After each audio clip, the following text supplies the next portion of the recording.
Praise the lord. 20వ కీర్తన 6వ వచనము చివరి మాట.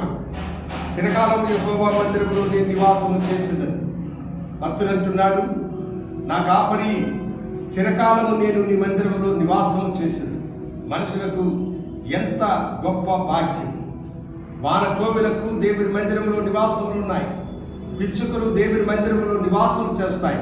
దేవా, నేను కూడా నా జీవితాంతము చిరకాలము నీ మందిరంలో నివసించినట్లు నాకు కృపను అనుగ్రహించమని భక్తుడు ఇక్కడ ప్రార్థన చేయించి ఉన్నాడు. దేవుని బిడ్డలారా, దేవుడు మనకిచ్చే ఆశీర్వాదం మనం చిరకాలము దేవునితో ఉంటున్నట్లుగా ఈ భూమి మీద మన యాత్రను ముగించినా మనము ఎప్పుడు దేవుడితోనే ఉంటాం. చిరకాలము ఆయన సన్నిధిలో మనమందరము ఆశీర్వదించి ఆయనతో కూడా పాటలు పాడుతూ ఆనందంగా ఉండే భాగ్యమును దేవుడు మనకిస్తున్నాడు. ఎంతో గొప్ప సంతోషకరమైనటువంటి శుభవర్తమానం కదా ఇది.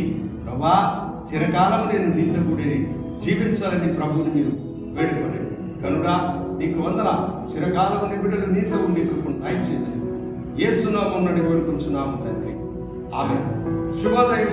ప్రభు మిమ్మల్ని దీవించును గాక. ఆమేన్.